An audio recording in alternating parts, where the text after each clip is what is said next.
Our approach in the past was only to cooperate, only to talk, not to retaliate, not to teach them a lesson. Sir, the worst part of this at Sharm el-Sheikh was a reference to Balochistan, which can be interpreted as if India and Pakistan are equated, as if India does similar things to Pakistan, whereas the issues are entirely different. There are no terror camps in India training terrorists and sending them to Balochistan. There is no equation at all. There is no comparison at all. And yet, our government of the day had no compunction in granting such a hyphenation with Pakistan. Sir, this can go on and on. There are many, many different such examples, and I will come to some of them. Sir, one question has been raised as to whether there was pressure on India to conclude the hostilities. There was absolutely no pressure on India. This has been pointed out again and again. Sir, any country can call and make suggestions. Anybody can do that. We as members of parliament can call up our counterparts when they are in the midst of hostilities, and we can give them suggestions. That is not how the hostilities ended. Sir, India has pointed out very, very clearly that this is a bilateral issue and we have no intention of escalating. We would stop hostilities if Pakistan requested. And until and unless Pakistan directly requested India, we did not stop the hostilities. It had no relation, no connection to any requests by anybody else until Pakistan directly requested India. And sir, I asked my friends in the opposition, this has not been contradicted by anyone. Has anyone contradicted India's assertion that we insisted that it had to be a Pakistani request that we will respond to? And Pakistan finally came to its knees and requested, and that is what we responded to. Now it is shameful that many in our country keep questioning the Indian armed forces, keep questioning the Indian government, and don't question what Pakistan stands for, what Pakistan says. Sir, I want to point out what Pakistan has said. They made absurd claims. Pakistan has made a claim to an international TV channel on 7th May.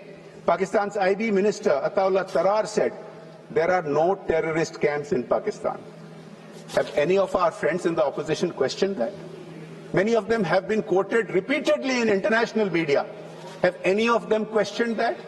Pakistan, where the most infamous terrorist in memory, the Al-Qaeda chief, was sheltered next to an army base, claiming that it doesn't have terror camps. When terror camps have been pointed out in satellite imagery, when not only terror camps have been pointed out, because of the efforts of our government, many terrorist organizations and many individual terrorists have been proscribed by a variety of multilateral organizations, including the United Nations itself. Sir,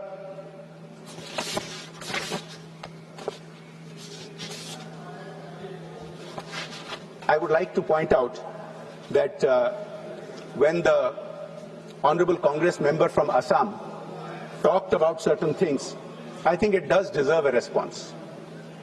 I compliment him and others who said that they stand with the government of India. But the questions and the accusations against the government cannot go unanswered. Sir, it was amusing when he asked when POK would be got back. Sir, it was amusing when he referred to the number of Rafales and the China question. Sir, I would like to point out, and he used the point and he used the word that India bowed down. And his leader, whom he cited today in relation to the China question, has often used the word surrender. I think it is important for this House to point out how many times over the decades Congress has surrendered India's interest. Please have the patience to listen to this. 1948, Pakistan illegally occupied 78,000 square kilometers, the same POK that my friend was referring to. when our armed forces wanted just a little bit more time to conclude the armed operations and take it back, the then Prime Minister took the matter to the UN. Surrender, number one, it started from day one. 1949, Congress ignored the Kabah Valley, which was leased to Burma by UK. Manipur had received rent until 1949. Congress did nothing about it, surrendered that. Surrender number two. Sir, in 1954, our then Prime Minister conceded India's rights in Tibet, accepting China's annexation without gain, withdrawing our military escorts and services.